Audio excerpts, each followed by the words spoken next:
This example you have in your packet, it's right after worksheet 3. I'm going to do the two examples on this page. They're both forces with angles and kinematics. It tells us in the first example that a 1,500 kilogram car is stuck in the mud. Two people are pushing it. One person pushes directly to the right with a force of 850 newtons.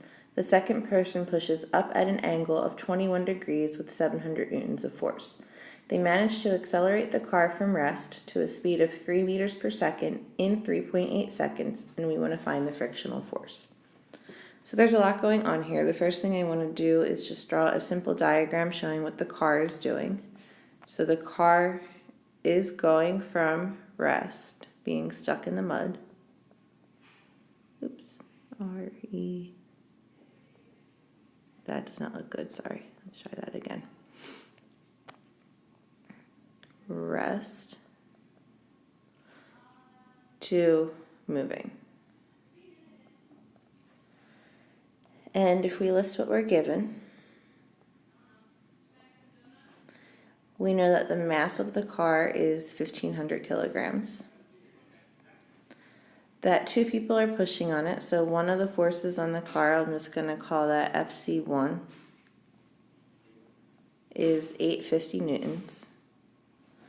And the second force on the car, call that FC2, is 700 newtons at an angle theta of 21 degrees. And we know that it starts from rest, so the initial is 0 meters per second. It gets to a final speed, V final, of 3 meters per second. And all of this happens in 3.8 seconds. So we are given a lot of information. And given all of that, what we are looking for is the frictional force. So let's start by drawing a force diagram. You have the car. It's going to have weight going down, normal force going up, a contact force directly to the right by the one person, so that's FC1, a contact force up and to the right at 21 degrees, so we'll call that FC2, and then a frictional force going to the left. And if I balance out, not balance, but finish up the force diagram by breaking FC2 into components. This goes to the right, so this is FC2x and up, FC2y, canceling out that force. The car is not accelerating in the y direction, so these two added together should equal Fg. It is accelerating in the x direction, so the right side has to be longer than the left. Okay, so we know these things about the car.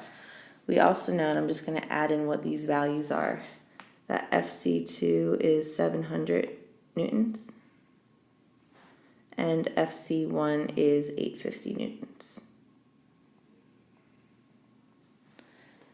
And the only things that are really relevant in this case are the x forces. We don't care about anything in the y direction because we don't need it. So let's look at what we're given and what we eventually have to find. We know the mass, we know the two contact forces, we know the angle, we know V initial, V final, and time. So given V initial, V final, and time, I can find my acceleration. Once I have acceleration, I can figure out net force. Once I have net force, I'll be able to use the force diagram to figure out what the frictional force is. So taking this one step at a time, we'll start with V final equals V initial plus AT. Acceleration equals V final minus V initial over time. Starts from rest, so V initial is 0. So my acceleration equals 3 meters per second divided by 3.8 seconds. And 3 divided by 3.8 gives us 0.789, keeps on going, meters per per second squared. Now looking at forces, we know that net force is equal to mass times acceleration. So F net equals 1,500 kilograms times my unrounded number, 0.789, keeps on going, meters per second squared. This equals 1,184.2, keeps on going, newtons. Looking at the force diagram, if we were to write an equation for net force using the force diagram, net force equals what's on the right minus what's on the left. So on the right, we have FC1 plus FC2x minus the frictional force on the left. We can very easily figure out what FC2x is because we have the contact force and we know the angle. We just solved for net force right here and we were given FC1. So rearranging this equation to isolate friction force will leave us with FF equals FC1 plus FC2x minus F net. So all I did was bring frictional force to the other side, to the left, and F net to the right.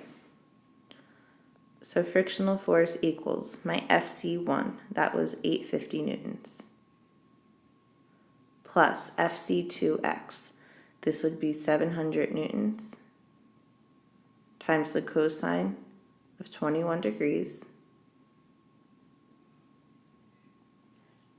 minus my unrounded net force that we just found, 1184.2, keeps on going, newtons. Putting this in your calculator, you'll get 850 plus 700 cosine 21 is 653.5, keeps on going, newtons, minus 1184.2, keeps on going, newtons.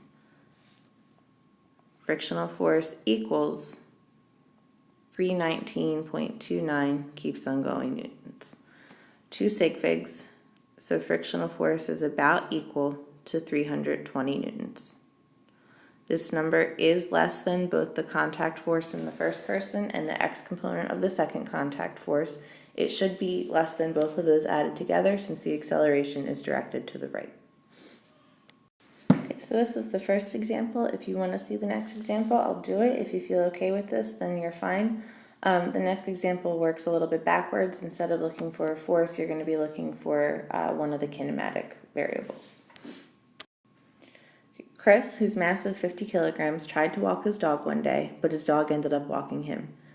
His dog was pulling him along the ground with 190 newtons of force at an angle of 23 degrees above the horizontal, and the force of friction between Chris and the ground was 57 newtons. Part A is asking what was Chris's acceleration, and Part B is asking, assuming he starts from rest, how long will it take Chris to reach a velocity of 5.7 meters per second. So for this diagram, we have Chris starting from rest, and he's being pulled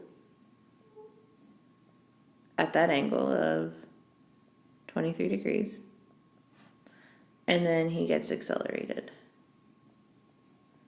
by the dog, still being pulled at that angle, to 5.7 meters per second.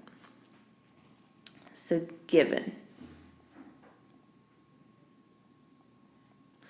we know that Chris's mass is 50 kilograms, that the dog is pulling him, so we're going to assume he's pulling him with his leash. We'll call that a tension force of 190 newtons, pulling him at an angle of 23 degrees. And there are 57 newtons of friction, so FF equals 57 newtons. We're looking for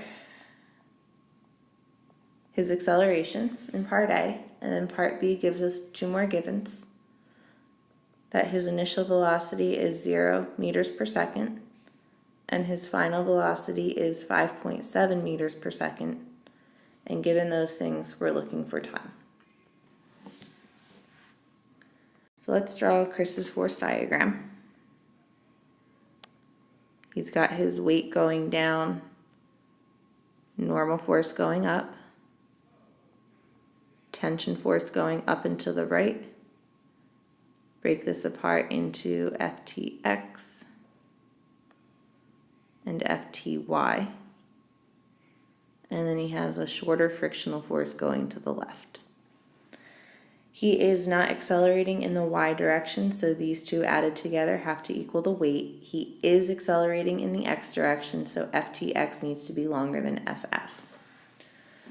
We know the value of the tension force. It was 190 newtons. And we know the value of the frictional force, 57 newtons. We also know that the angle was 23 degrees. So given the value of the force and the angle, we can get this x component. So Ftx is Ft cosine theta. So this is 190 newtons times the cosine of 23 degrees. Ftx equals 174.89, keeps on going, newtons. Net force equation from the force diagram. F net equals right minus left, so Ftx minus Ff. So this is 174.89, keeps on going, newtons, minus 57 newtons. My net force is equal to 117.89, keeps on going, newtons. Net force, however, is not what I'm solving for. I'm looking for acceleration. We know that acceleration equals net force over mass. So I'm going to use the unrounded net force. 117.89, keeps on going, newtons, divided by his mass, 50 kilograms. Dividing these, we get his acceleration equal to 2.35, keeps on going, meters per second squared. Again, you always want to use the unrounded number here. 2 sig figs. Part A is asking for acceleration, so we do need to round this. Acceleration is about 2.4 meters per second squared. Okay. Now going over to part B, we're looking for time. You have acceleration, initial velocity, and final velocity. So using our kinematics, V final equals V initial plus AT is the equation it makes sense to use.